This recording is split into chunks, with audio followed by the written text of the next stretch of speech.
Let me start by asking you the most pressing question. What caused the failure of the resistance in that province? Three things. First one was political, second military, and third was economics.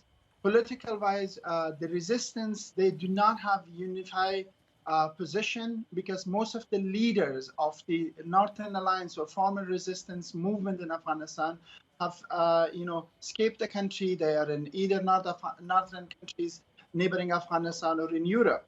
And second thing, in terms of military, the commander Massoud, who is son of late Ahmad Shah Massoud, the hero of Afghanistan, national hero, he is too young. He's fighting with the Taliban that they have at least experience of 20 years of fighting for the last 20 years. And this young leader is not as experienced as he should be. And third thing, economic wise, they were sanctioned badly, they were besieged, and they did not have any help from inside or outside.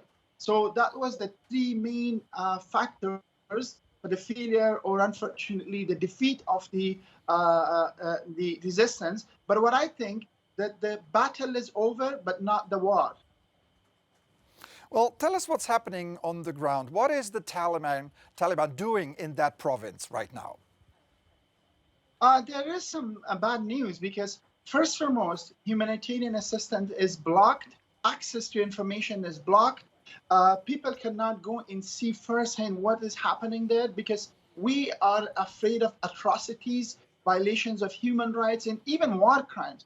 Taliban are not allowing people to access and go and see and assist people who have been under siege for 2 weeks. They are starving, they need food, they need humanitarian assistance. And second thing, what Taliban is doing now, they're actually taking a lot of heavy ammunitions, artilleries, including, these tactical ballistics missiles of Scud, the remaining of Soviet, which has, capability of carrying nuclear warheads, and they are taking these dozens of aircraft or helicopters left over, and hundreds of heavy artilleries from the Soviet era as well as from the remains of the US and coalition forces in Afghanistan. So they're focused more into, taking out all these ammunitions and these artilleries and heavy guns out of the province right now.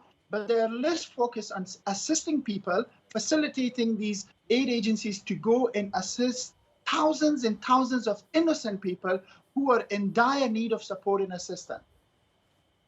And finally, and briefly, if you want, with no province resisting any longer, does that mean that a risk of a new civil war in Afghanistan has subsided?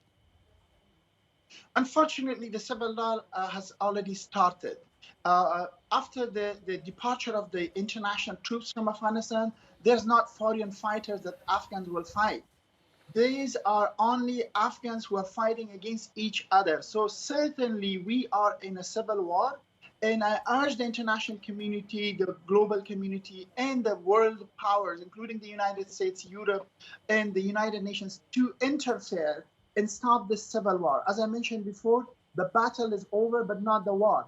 We need a peace. We need an inclusive government, and we need a transitional justice and forgiveness, and I would say unity. And it cannot happen unless we end the war. The battle is certainly ended, but let's end the war.